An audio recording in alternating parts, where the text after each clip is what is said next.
กำลังเกิดผักหอมป้อมหวานใหม่คันมันสีบเปื่อยแต่นานๆซะเล็มน้อยมันสีนูนๆอยู่มันสีน้ำมันสีลงทางข้างมันเลยพี่มาออกพี่เล็มน้อยเป่งไปเรื่อยๆนะถ้าขะแยงที่ไปเก็บมาปลูกไว้กับพี่น้องงามเลยได้นี่ไปเก็บกับน้องพิมพามือก่อนฮะนี่กับพ่อได้เก็บใส่แกงหน่อไม้อยู่พี่น้องในพี่น้องเนแดงมันเต็มตื้นเลยเกลือกระบอกบัดนี่ใครอยากได้ไปเลี้ยงเป็ดเลี้ยงไก่เอาเด้อพี่น้องเด้อให้ไปซ้ำซื่อๆได้นี่กินกับก้อยกับลาบกับป่นกับแจ่วกินเห็ดเมี่ยงกับปุ้นเห็ดยังก็ได้ใส่ออมกบอมเขียดก็ได้พี่น้องนี่ปลูกน้ำเดียวผักกาดตัวบนว่าว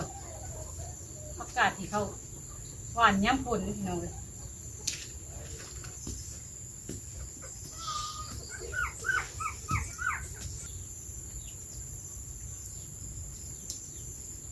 มันก็ประมาณเฮิงในผักปังในพี่น้องวิธี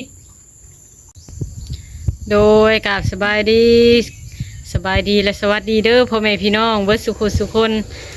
ตอนแรกเลยพี่น้องมาแต่หับลูกชายมาแต่โรงเรียนเลยพี่น้องเลยกลับเข้ามาเฮือนมาเฮ็ดเวียกอยู่เฮือนเพราะว่าพลมันยุดเลยพี่น้องแต่ก็ยังขึ้นมาหยิบมาหยับมาอยู่แต่ก็บ่ถึงขั้นว่าตกแห้งก็เลยว่าสิมาปลูกผักสั่งนายพักมากับนายพักปังมาพี่น้องจังใดก็มาเบิ่งมาส้มน้ำกันเลยพี่น้องปลูกพักก่อนมื้อนี้ปลูกพักละดูพลแต่พวกพักปังพักอันนี้น่ะสิได้อยู่พี่น้องเลยมันถึกน้ำพลมันก็บ่เปื่อยบ่เป็นอย่างง่ายพี่น้องปลูกไว้พอได้กินลวกกินกับแจ่วกับจุเลยพี่น้องไปเป็นจังใดก็ไปเบิ่งไปส้มน้ำกันพี่น้องเลยปลูกพักป้าไว้นี่วางนานนี่ปลูกพักแพรวกำลังคืนพี่น้องนี่นานหนึ่งเลยเอาน้ำไม่ธรรมะมาแล้วก็ปลูกไว้ของชาเลมน้อยมันดับพี่น้องเลยดับแนวเลยก็เอามาปลูกใหม่ปลูกใส่ถังใส่อันนั้นไว้แล้วมันแก่แล้วบริตัดนะพี่น้องเขาบริตัดมันขึ้นโคนมันนั่นรถมันกระเบิดไปเลยพี่น้องก็เลยว่ามาปลูกใหม่เอามาปลูกใส่ใหม่แล้วนี่นานพักที่คุดไว้นี่พี่น้องปลูกแล้วนานนี่นะเป็นพักอันกำลังป่งพี่น้องไปพักอันหอมป้อมบันเฮาใส่แจวนี่แหละพี่น้องว่ามันสิบ่เกิดมันก็เกิดอยู่ปลูกงวดหนึ่งละไก่หลักเข่าเลยค่ะกำลังพ่นขึ้นมาหนึ่งไก่หลักเข่าซะไก่เข่าซะมันแสลมน้อยเลยหวานใหม่นี่กำลังเกิดผักหอมป้อมหวานใหม่คันมันสีบเปื่อยแต่นานแสลมน้อยมันสีนูนๆอยู่มันสีน้ำมันสีลงทางข้างมันเลยพี่มาออกพี่เล็มน้อยเป่งไปเรื่อยๆนะคันมันกันนี้ตกตลอดได้พี่น้องพลกะตกคู่มือมันก็ยังเกิดอยู่พังเบิ่งบัดมันใหญ่มาคันมันบ่เปื่อยแต่ว่าสิปลูกพักปังกับพักกาดทางนี้นานละอย่างเพราะว่าสั่งมามันเป็นพักกาดพันธุ์แบบปลูกย่ำพลนี่แหละพี่น้องเขาหว่านไว้น้ำพาคือเขตทั้งอื่นนะพี่น้องมันเกิดง่ายฮักขะแยงที่ไปเก็บมาปลูกไว้กับพี่น้องงามเลยได้นี่ไปเก็บกับน้องพิมพามือก่อนฮะนี่กับพ่อได้เก็บใส่แกงหน่อไม้อยู่พี่น้องมันมีปลูกจุ่มไว้ในนี่แล้วก็ทางในพุ่นเลยชาเล็มน้อยว่าซีอันเลี้ยงกบกะทำเพิ่นบ่อนใกล้ๆบ่อนลักเป็ดที่เคยเอานี่กะมันยังบ่ทันมีพี่น้องเพราะมันเป็นรุ่นนะก็เลยบ่ได้เอาแยงมาขังเลยถ้ามันมีแล้วก็อย่างที่สั่งอันนั้นเพิ่นถ้าไปเอาไก่ก็บ่ได้พี่น้องเขาบ่ได้ซื้อลายบ่ได้เอาลายปานนั่นกะเปลืองน้ำมันไปไก่พี่น้องผักขะแยงก็มีคือกันทางในนะปลูกไว้บ่ได้มีแต่เจนั่นพี่น้องพวกหมักหุ่งกะก็กระถินก็เริ่มใหญ่เลยนี่ปลูกไว้ปลูกหมักกินตามหมักหุ่งก็มะฮุงกันใหญ่เลยได้กกนี่นี่พี่น้องเนแดงมันเต็มตื้นเลยเกลือกระบอกบัดนี่ใครอยากได้ไปเลี้ยงเป็ดเลี้ยงไก่เอาเด้อพี่น้องเด้อให้แบ่งให้ไปปลูกไปขยายพันธุ์เห็ดแนวอยู่พี่น้องตักเอานี่บริเบิดง่ายได้พี่น้องนาเป็นนี่นี่โอ้เอาไปซาวใส่ห้ามเกลือเป็ดเกลือไก่หรือว่าเป็ดหมักที่สุดนะเป็ดมันกินอาหารประเภทพักไงพี่น้องเสอะขึ้นไปให้เลยแบบบ่ต้องเงินแบบบ่ต้อง ใช้ห้ำก็ได้คันบ่มีห้ำใส่หรือว่าเขาใส่ห้ำแต่ดำคาบดำใดกายหั่นกะยามเว้นก็ให้มันกินหั่นนะพี่น้องให้มันกินแบบอาหารเสริมมันหั่นแหละก็มาหงกันใหญ่แต่บ่ทันได้แปลงตัดอันกิ่งมันให้มันบ่หกปานใดลิออกก็ได้พี่น้องกันจองกระป๋องให้กินอยู่เรื่อยๆอยู่พี่น้องมาเฮ็ดนานพักก่อนบัดนี้อันนี้ก็พักที่เอามาแต่น้ำเอ้ยตุกมาปลูกเลยพี่น้องงามงามมึงนี่ใครอยากได้มาปลูกก็เอาได้เด้อพี่น้องนี่ตัดคือกระพักแพรวพี่น้องการขยายโตมันง่ายเอาแต่กกมันมาซ้ำซื่อๆได้นี่กินกับก้อยกับลาบกับป่นกับแจ่วกินเห็ดเมี่ยงกับปุ้นเห็ดยังก็ได้ใส่ออมกบออมเขียดก็ได้พี่น้องนี่ปลูกนานเดียวปลูกช่วงมันแดดๆว่ามันสิบ่คืนมันก็คืนคือกันปัดโตดุกกะลิมนี่ทางนี้เขาเป็นพักคาดพี่น้องเลยมันเกิดแล้วก็ไว้เก็บกินมันเกิดในนานพักพี่น้องพอดีเต็มนานพักนานหนึ่งไว้ใส่ออมใส่แกงกบแกงเขียดออมปูออมปลากกอ้อยซอยปีกกกล้วยพี่น้องกำลังใหญ่เพราะได้ใส่ใบใส่ยังอยู่ในครอบครัวมุกหันมุกนี่กับพี่น้องโกนไม้ไผ่เนี่ยอยู่ในนี้มันหกเข้ากันมาทันทางออกว่าชิย่ายกกระเจียวนี่แหละพี่น้องปีหน้าย่ายออกมันห่มมันซีกันหลายอย่างเลยชิย่ายออกให้มันเป็นให้มีแต่กกล้วยที่วางนี่กับโกนไม้กิมซุงจงไหวหน่อไม้กับพี่น้องนี่หน่อบักใหญ่หน่อไม้กิมซุงให้มันเป็นลำเปลี่ยนลำใหม่เลยพี่น้องเพราะว่าลำเก่าปีกายนี่ก็ซ้ำสิกินอยู่เบิดปีเองมันพี่น้องนี่ตัดไปให้แม่เฒ่าข้ามปลูกยังมันเกิดหรือโบ่ได้ถามเราคันนั้นสิตัดไปให้เราใหม่อยู่ตัวมันออกหากเลยใครอยากได้แบ่งไปปลูกกระสิปันให้อยู่พี่น้องสิจงเอาลำใหม่มันขึ้นกำลังขึ้นมันขึ้นเลย2-3ลำเนี่ยพี่น้องเลยชวนหลังบ้านพี่น้องปลูกไว้ย่ามแรงกับปลูกพักตลอดอยู่พักกาดพักบัวพอได้อยู่ได้กินพี่น้องย่ามพลนี่ก็ปลูกยากในกะพยายามปลูกอยู่คือพักอันนี้ก็กำลังช่วงขยะขึ้นมาเก็บนานพักก่อนพี่น้อง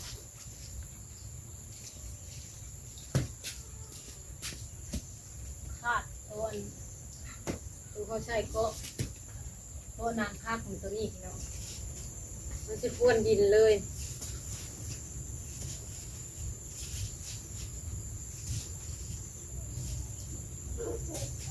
พอแสลมน้อยพุดไล่แล้วเนาะเต็มกวาด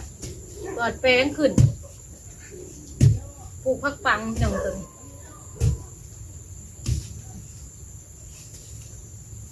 เห็ดมันสีนูนๆขึ้นเลยพักปังนั้นปลูกง่ายพี่น้องแต่มันจะพ้นผลผักกาดที่ชื่อมากกับเป็นแนวพันธุ์แบบปลูกย่ำผลนี่แหละพี่น้องเป็นเพื่อนปลูกลองเบิ้งเป็นผักกาดดอกแต่ถ้าหวานไว้แล้วมันเกิดคือแถวอันผู้ใดที่อยู่ขึ้นเป็นเขตภูพาหรือว่าเขตแถวดอยแถวนั้นเป็นหวานย่ำผลนี่พี่น้องเลยลองมาหวานดูต้องซื้อมาหวานหนูจะได้กิน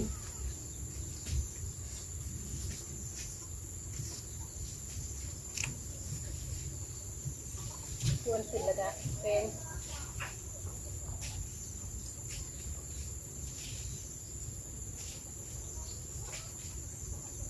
ก็จะสิหวานผักกาดเอาหนานี่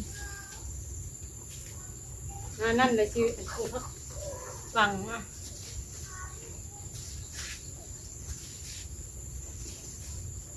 ซื้อมาเลยกับปันนั่นปันซาเนี่ยปันแบบพมีเนี่ยปันกันคงว่าพมีเพิ่นกระแบ่งปันเฉลิมน้อยเนี่ยเพิ่นก็สั่งซื้อพักนั่นพักมาปลูกลองเบิ่งพักขยิบพักมันนั่นเลยแล้วก็แบ่งปันซาเฉลิมน้อยกระแบ่งซาเพราะพมีกระแบ่งซาเพราะพมีกระแบ่งเฉลิมน้อยตัวเฉลิมน้อยบริซื้อตัวเฉลิมน้อยซื้อเฉลิมน้อยกระแบ่งว่าพมีปันกันไว้ปลูกคือสิไว้ปลูกวิทย์ผลขึ้นไปได้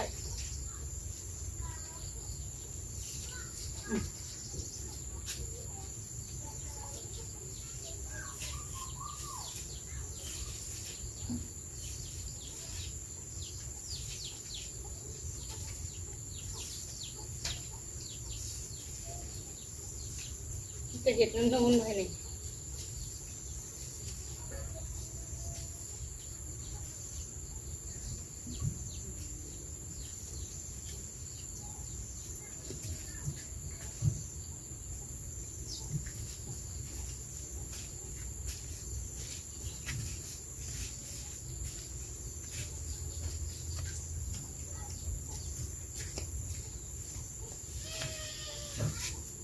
ปลูกไว้น้องแล้วเถื่อมันเกิดว่ะพ่อบ่ได้ชื่อน้ำฝนกับคันเฮาเห็ดมันได้ก็ได้คือกันปลูกยังก็ได้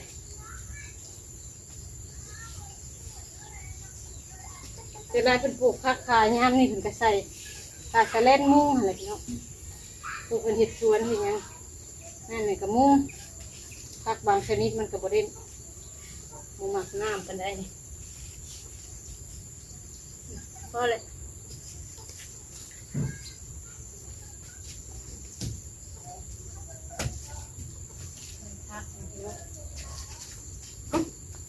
ผักกาดพี่น้องคนผักกาดตัวบนว่าวผักกาดที่เขาหวานย่ำปุ่นพี่น้องเลยผักกาดแล้วก็ผักในผักปังแล้วเล็กน้อยก็แบ่งว่าเขามีแบ่งเช้าช้านี่ปลูกน้ำนี่ในสัมผัสกินผักปังอันนี้เป็นในผักขะแหน่อันนี้ใส่แกงน้ำไม้ใส่น้ำใส่นี่หวานผักกาดก่อน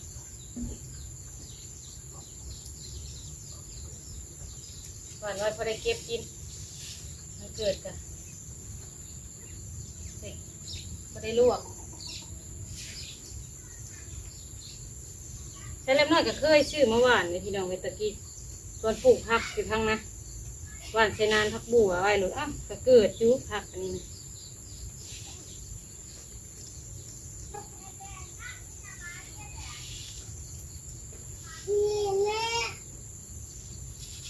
ยังเพื่อนไม่ทำงานเลยน้องเซลอยู่บ้านไร่เนี่ยแหละพี่น้องอันนี้กันยังแต่อันน้ำตัวนี้แปลงน้ำนี่ก่อนพักปังนี่บ่แปลงยากกับพี่น้องปลูกไปเลยก็ได้ดินมันอ่อนๆนั่นเอง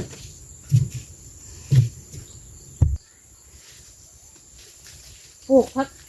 ที่ปลูกพักปังนั่นนี่พี่น้องแล้วเดี๋ยวพักขยี้หวานใส่ในเจนี่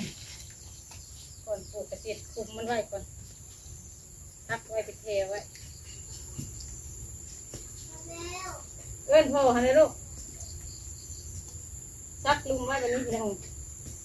ให้มันเป็นหูเป็นแถวนะนี่ซักเป็นลุมเป็นแถวไว้ใช้ลุมละ2-3 ในนะพี่น้องลุมละ2 ใน 3 ในเลยใส่ไปเผื่อไว้นั้นบอกเกิด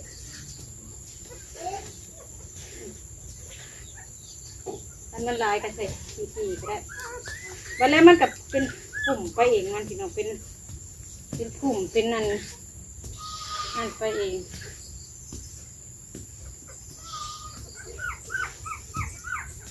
มาหน่อยมาทะเลน้อยได้ลูก3 ตัวมาน้องไผ่เขาหายกี้กดเลยเลี้ยงไว้ว่าให้มันได้ลูกชอก1 นาทีให้ชักยาคุ้มให้มันได้ก่อนจากชอบ1พอเกิดมาชาติเดียวก็ให้มันได้ลูกจ้ะเลยว่ะให้มันได้ก่อนชอบ1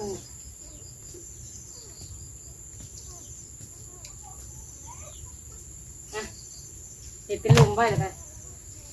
ใส่ผักปังก่อน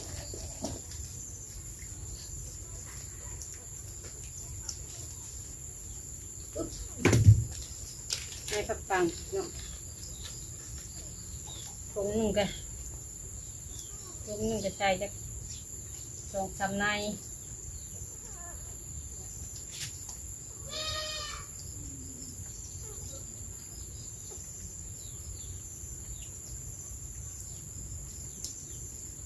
มันก็ประมาณเฮิงในผักปังในพี่น้องวิธีจังเห็นพ่นขึ้นมาบางเถื่อกับเขาใส่บางเถื่อกับเขาปลูกเหลือกเนี่ยมันก็เห็นงานเป็นเขา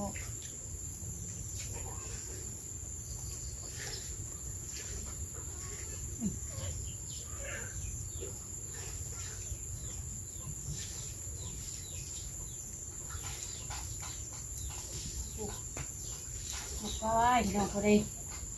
ลวกกินกับเจียวเกงใส่ปูใส่ปลาก็ได้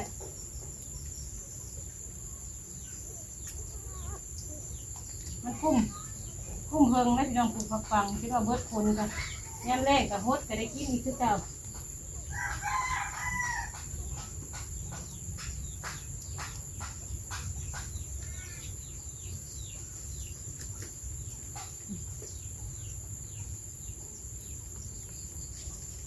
เก็บปุ้งละซอบซ้ำในซ้ำไว้ถ้ามันเกิดลายเท่ากับลบออกก็ได้พี่น้องถ้าเราแยกมันหี่อะไรก็ลบออก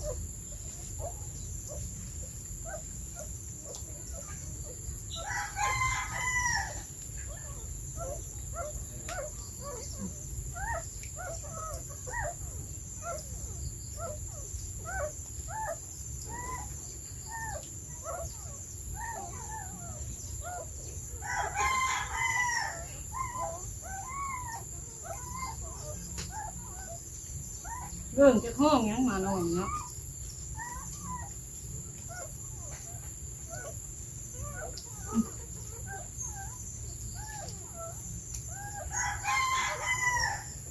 ใส่ไว้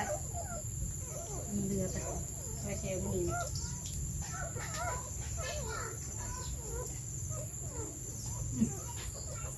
เผื่อมันบอกเกิดลงว่าไว้น้ำเดี๋ยวนี้ขี่ไว้พอดีเบิด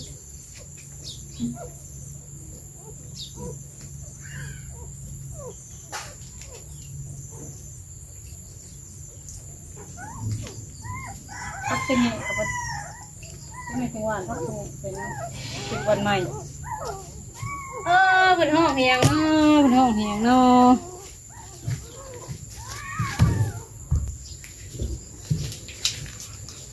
หวานแล้วเลยพี่น้องแม่แล้วไปโลดลูกไปโลดเนี่ยไปในเฮือกมียันยุ่งไว้หวานแล้วเลยพี่น้องไม่เตะจะเล็มน้อยหวานแล้วแล้วก็เอาพาดอันขวาดให้มันทมลุมมันพี่น้องหาพังเบิ่งประมาณ2 ผิดพอแล้วมันจังสิเกิดพี่น้องเกิดงานเกิดปังเพราะว่าเขาบ่ได้อบ่ได้เซในมันก่อนเขาปลูกเลยนะพี่น้องกระเทิงนี่ทักนั่นแกกำลังเกิดทักกันหอมป้อมกับพี่น้องเลยลองเบิ่งว่าย้ำพลยันแต่มันเปื่อยเป็นไรพักหอมป้อมถือพลแห้งไรช่วงที่มันใหญ่แล้วเนาะมันสีเหลืองพี่น้องเลยแต่นี่นั่นเพิ่นต้องปลูกเป็นต้องใส่พาสะเลนมุงน้อยหนึ่งกันบ่ให้พลกระทบลงแห้งแล้วได้อยู่พี่น้องพอสะเลนน้อยก็เป็นหมู่ปลูกนะเขาใส่พาสะเลนน้อยหนึ่งทั้งครึ่งพอพลบ่กระทบใส่แห้งเลยถือน้ำพลอยู่ก็ได้บ่เป็นยังแต่ว่ามันยามมันทำแห้งๆอะไรมันก็เห็ดให้มันเหลืองมันแดงงามมันหักอะไรพี่น้องเอาจากในคลิปนี้ก็ขอบคุณพ่อแม่พี่น้องทุกท่านเด้อที่ให้กำลังใจเด้อพี่น้องเด้อสำหรับคลิปนี้ค่ะปลูกผักอยู่เพื่อนผักตัวนี้ก็ปลูกไว้แต่กำลังงามแต่พอได้เก็บกินในเพื่อนนี่แหละพี่น้องเลยปลูกไว้ก็ได้ผักฟังผักกันเกิดปลูกมันอยากทั้งนี้ก็ได้พอได้เก็บกินอยู่แก่ไขอยู่ย่ำสุกเฉินจำเป็นตอนเช้าหรือว่ากลางค่ำกลางคืนพี่น้องเอาจากในคลิปนี้กันสิขอลาพี่น้องเลยเด้อพี่น้องเด้อขอกล่าวคำว่าสบายดีเด้อพี่น้อง